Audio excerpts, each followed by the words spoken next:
Hi, I'm Paul Klein of Klein Artist Works.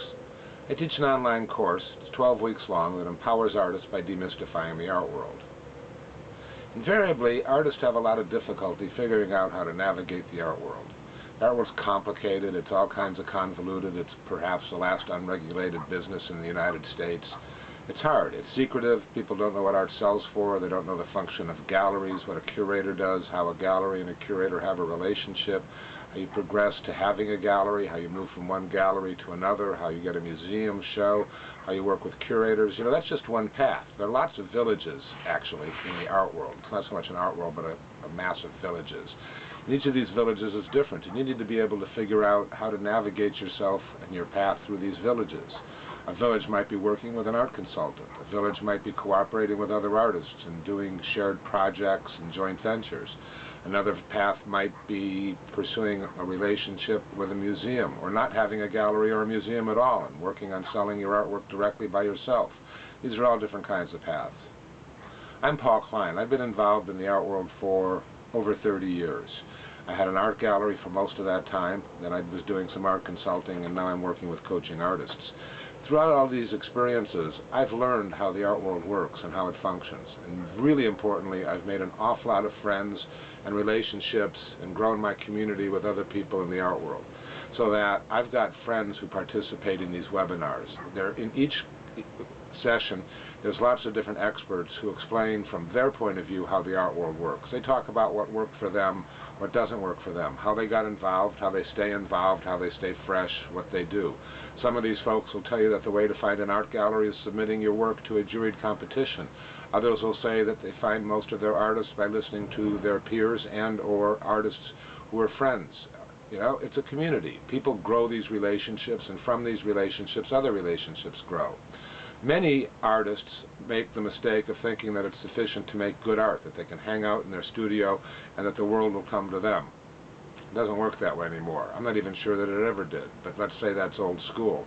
New school is much more about growing those relationships, getting out of the studio, interacting with your peers, going to galleries, going to museums, frequently doing these things at openings so you can say to a museum curator or a gallery dealer, "Hi, I really like the show that you're doing."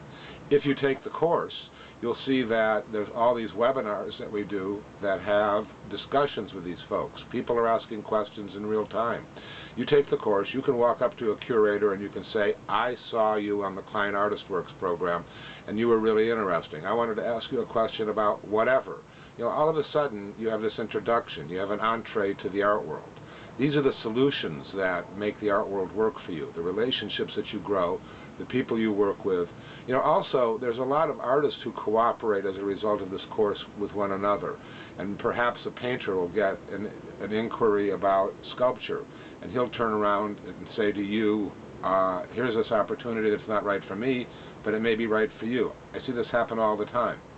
Many artists make the common mistake of not going out and growing these relationships, of thinking that they can cold call, that by sending your art just blindly, sending a batch of JPEGs or a CD to a gallery or museum is going to get them interested. Maybe, maybe not.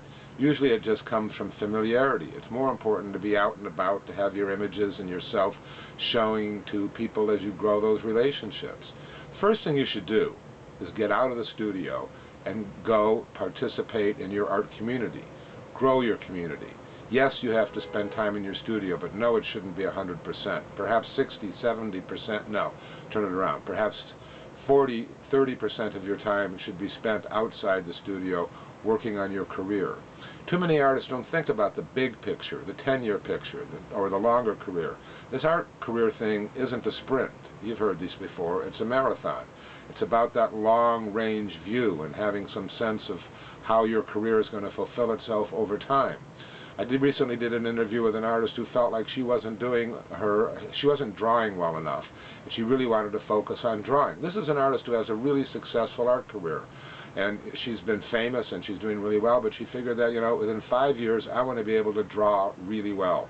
So she grew a group of friends, 5, 10 folks, who every week get together and do life drawings for an hour. Her total artwork has changed, her confidence has changed, her relationship with these other artists has grown, and her career has grown. These are the things that make sense. These are the things that work. unfortunately, they're too often not sufficiently obvious until you maybe take a course like this. It's the kind of thing, when somebody explains something to you, you go, duh, I get it. But until you hear it, you don't really realize it. The Klein Artist Works course works. I'd love to work with you. Thank you very much.